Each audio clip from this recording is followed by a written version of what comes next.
Ward, Dart, Shook, Milroe, and Gabriel. Nick, how surprised were you at the slide? I mean, it's gobsmacking that he was available in the 5th round. That we talked on the show, could Jackson Dart go before him? Like, we thought maybe the Saints loved Jackson Dart. We thought, so that was on the board. Then there was some speculation, man, what if a team falls in love with Jalen Milroe after the success of Jalen Hurts? But Dillon Gabriel and Tyler Shough going in front of him was on particularly Gabriel, no one's draft boards. Him being available in the 5th round was unfathomable. And, Coach, to me, it was a lot of things. But one of the primary things was a historic misreading of the situation by Deion and Shedeur. Yeah. The likes of which I don't think I've seen in any sport, in any moment for someone of this profile. He thought, he being Deion, the league saw Shedeur the way he saw Shedeur. And they acted throughout the draft process as if he were Abdul Carter. Abdul Carter, absolutely. You know what I mean? It's like, kid got arrested once. The people say he doesn't go hard on every play. The moment after he gets drafted, he's like, LT, give me that. You don't want to give it to me? And people are like, 12 sacks a year probably, so we'll deal with it. And thought that and I'm not putting the arrest stuff on, because Shedeur has a spotless, off the field record as far as any actual malfeasance, but he carried himself like, I am a blue chipper, and if you don't like me, it doesn't matter because the next guy will, and I know where I want to go. And for Deion to be that plugged in, I thought, to the league, and not ever get a feel, this is way off from how the league thinks. Think about even how many of the insiders. Well, it was a big emperor has no clothes moment for the NFL not just insiders. the guys doing drafts analysis, but just all your insiders. Yeah. Nobody was saying he could fall even to the 3rd round, Coach, let alone the 5th. So when we talked about it right after the end of the season, one of the things that I said, and it's going to happen again next year, is that where we see quarterbacks right now, or where quarterbacks are perceived right now, is going to change dramatically. And Shough, he got a lot of attention and a lot of momentum as we got closer to the draft because of his size and some of the things that he'd done. His age is a big detriment. Dillon Gabriel, he's a guy that's kind of fun to watch. He reminded me a little bit of Russell Wilson in the sense that he's running around, he's making plays, he's undersized, but you're like, well, this guy, I don't know exactly how he fits, but he could be really interesting to have on your team. So that kind of made sense to me as well. But as he started sliding, and we got past all the teams that needed quarterbacks multiple times, it could have easily gone further. And I think this was ownership decided in Cleveland. Similar to the Johnny Manziel. Nowhere near the same cost as Johnny Manziel was. But if you look, can we just pull up the picture? I know everybody's seen this picture, but if you look at the owner to the left, Jimmy Haslam, he looks like I look when I have an argument with my kids, and where I'm going to get my way because I'm the dad, but I want them to be happy about what I'm saying and agree with me, but I'm angry because they're not. And these two guys, they're about as enthusiastic as as a guy. That's Stefanski and that's Andrew Barry. Andrew Barry on the right, the GM, and Kevin Stefanski. I mean, it looks like someone popped all the balloons at the birthday party, and then they come out in the press conference, and they said they were tired, and they said, okay, if you're getting a gift, which is the draft is a lot of gifts, you're excited about it, and they obviously weren't. This could have gone further. Wow. To me, this is the owner intervened and said, we're in the 5th round, let's take this guy. If it works out, it works out. If it doesn't work out, it's not that big a deal. I think that makes a lot of sense that it was the owner. Again, that's a picture. That looks bad. I agree with you on that. But when he initially said, at the first day after he slid, I was like, look, they didn't think he was as good as everybody was saying he was, and it didn't outweigh the distraction that Deion and just Shedeur would be because of his celebrity. When he kept slipping after day 2 and he's not drafted, and then it's the 4th round, he's not drafted. I mean, I start feeling sorry for him. Yes. And then he gets the call from, Jeff Ulbricht's kid and all that. But it also is hard, and I get it if you think he's not as good as Jackson Dart, right? Let alone Cam Ward. But Shough and Milroe and Dylan Gabriel, like, it began to feel like, man, something nefarious is going on. Like, this is more than just football. And look, I said it going into the draft. We talked about it a few times. I thought the specter of Deion Sanders was hovering over this thing. And I think now it's proven that it was hovering over it more than we even thought. Guys, nothing nefarious is going on. And this is truly, I'm just not going to keep talking about this. I'll talk about Shedeur when it's relevant and when it matters and whatnot, and if other developments, but I'm just like not going to keep making these like surprise Shedeur Sanders. Can Shedeur Sanders win Rookie of the Year? Like, it's so ridiculous. He reportedly had one of the worst draft seasons you can have. Okay? People did not like his film. They did not like his interviews. Multiple teams that were completely separate from one another reportedly were essentially like just blown away by how bad he was in this interview process. Okay? And when you're not good enough, there's no reason to overlook those issues. People keep trying to bring up examples that make no sense, like Baker Mayfield or Eli Manning. Eli Manning was coming out of the draft, was considered a truly top elite talent. To this day, he's still considered one of the top college quarterbacks, top in the SEC. So we can stop with that comparison. Also, off the back of his brother, who was at that moment balling out in the NFL. So yeah, you know what? If Shedeur Sanders had an older brother who at the time was balling out, was going back and forth with Lamar Jackson and Patrick Mahomes and Josh Allen, I guarantee you Shedeur Sanders wouldn't have slid as much. I guarantee you people would have said, like, dude, this is his brother. There's still a lot of juice here, etc., etc. But he didn't have that. He had a father who played football 57 years ago, practically, in a completely different position. Okay? So this whole idea of trying to make it something that it's not. The Pittsburgh Steelers need a quarterback. And now the Rooneys and Mike Tomlin, they're not okay with the, you know, with who Shedeur Sanders appears to be. Come on, man. Like, what are we saying here? Cam Ward, Jalen Milroe, like what are we saying here? It's just so disingenuous. And I'm not saying that that's what they're saying or that's what Bruce saying. But to entertain these ideas, they're actually dangerous ideas. They're harmful. I see the reactions of people, and it actually legitimately, genuinely breaks my heart.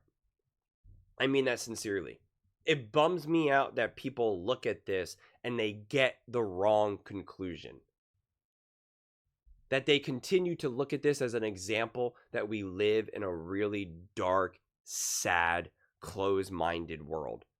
And it's just not the reality. Is it perfect? Of course not. Of course not. But Shedeur Sanders had major red flags. Yeah, he didn't get in trouble with the law and stuff like that. I get it. Guys, multiple things can be true at the same time. Multiple things can be true. But again, Jalen Hurts was really confident. Jalen Hurts was really confident. He was going to teams saying how, you know, you're going to win a Super Bowl with me, etc., etc. He was in the second round. He got benched, you know, obviously with Alabama, had the whole thing. And like, yet people didn't lose their mind over it. Because he wasn't a superstar celebrity.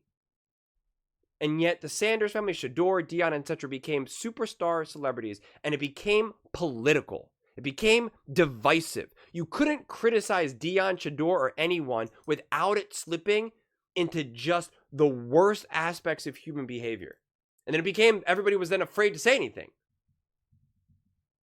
And then people take it to the extreme. They take it to the extreme in the sense of, Shedeur is like one of the greatest QB prospects ever. Or, what are you're really going to criticize Deion? He's a fantastic father. Some fathers aren't even there. I get it. You know, some fathers aren't even there. I get it. So that means we can't talk about a public figure, a public coach, someone who's so overtly in your face. Shedeur, Deion literally saying, my son's going to go wherever he wants. We have veto power. And then have your son fail the interviews, have meetings with Brian Daboll, them going to the board, him not doing well. Daboll's like, hey, bud, what about this? And Shedeur is reportedly very angry about it, or they kind of have their issues about it. And you remember during the draft process when it came out that Shedeur had some issues with interviewing, people freaked out. They lost their mind, and they continued to politicize it rather than us having honest conversations about it. And then it just became this whole thing that like nobody could touch and have an honest conversation about it. And everyone just twisted themselves into a pretzel. And then ESPN and all the other networks just double, triple, quadruple down on all of this.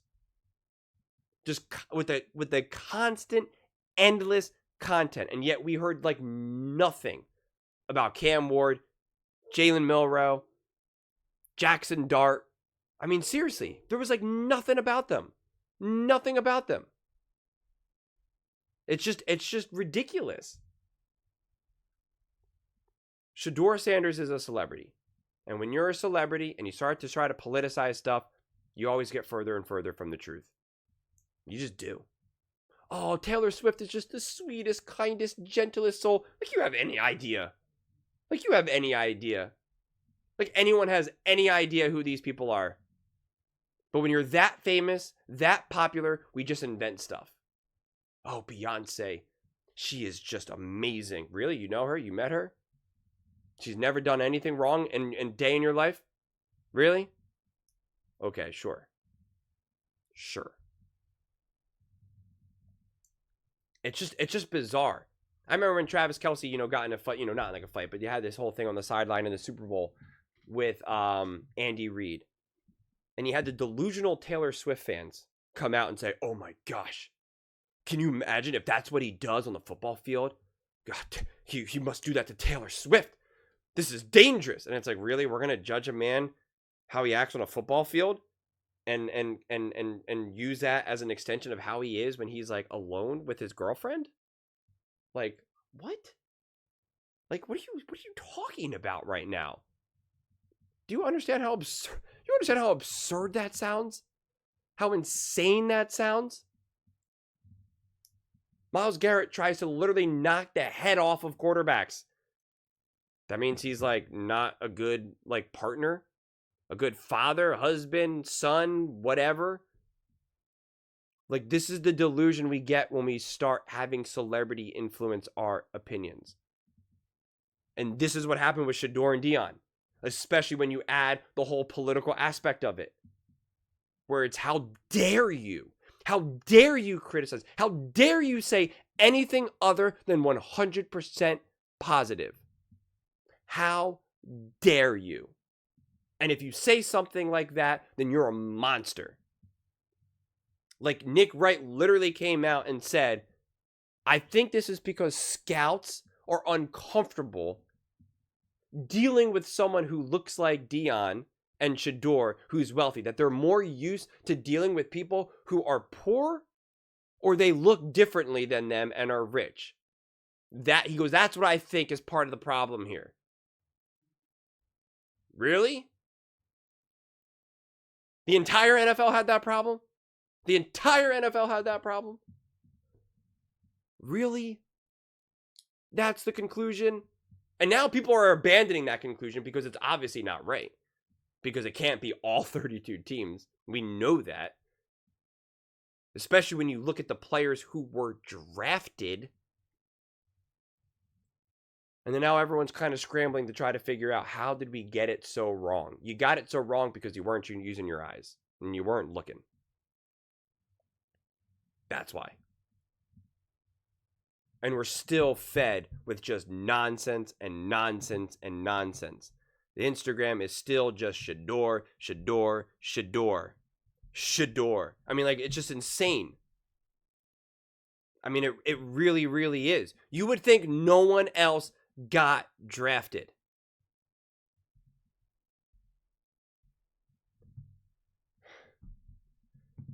Jalen Hurts, who won a Super Bowl, who won a Super Bowl MVP with one of the most popular franchises in the NFL, the Philadelphia Eagles, who are literally one of the most highly valued, in terms of like billions franchise ratings, consistently for years and years and years, top team, just played in the Super Bowl, the highest rated Super Bowl. And this quarterback, who looks like Shedeur, who's very confident as well, like Jalen Hurts has that swagger, make no mistake about it. Wildly successful, balls out, beats the Kansas City Chiefs, stops the three-peat. And yet it's almost like it never happened. There's, without a shadow of a doubt, more content, more conversations, more videos, more TV segments on Shedeur Sanders than Jalen Hurts, who won the Super Bowl in Philadelphia. Again, it's one thing if it was like in Tennessee and Jacksonville with the Philadelphia Eagles. And yet it's been nothing but Shedeur Sanders. And this is a quarterback who won a Super Bowl, the most coveted thing you could ever do in the NFL. Win the Super Bowl. Beat Patrick Mahomes, the dynasty of the Chiefs. He won the Super Bowl MVP.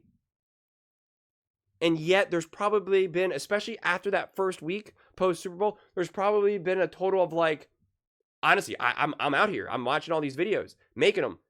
There's been like not even like 5 videos, 5 clips, whether they're Herd, First Things First, Get Up, NFL Live, like nothing. Seriously, nothing. It's kind of crazy. It's the celebrity of Shedeur. Can you imagine if Jalen Hurts was as popular as Shedeur?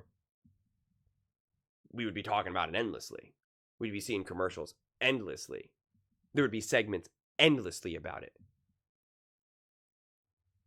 Teams don't want to deal with that, especially if you have a bad attitude and especially if you're not good enough.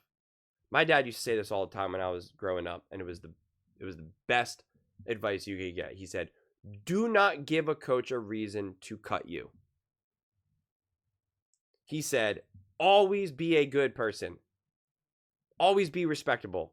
When you're at the tryouts, don't be goofing off. Pay attention, be focused, because if there's 2 players, if it's you and another guy who are equally as good, they will always take the other person that they like better. Always.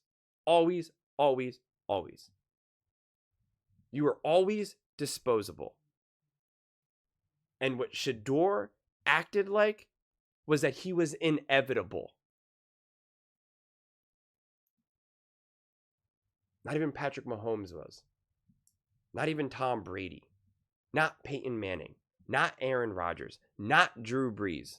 Not Lamar Jackson. Not Josh Allen. Not Jalen Hurts. Not Russell Wilson. Not Matthew Stafford. But we were all sold and told that Shedeur Sanders is inevitable? And you're shocked that teams responded the way they responded? Come on. But those are just my thoughts.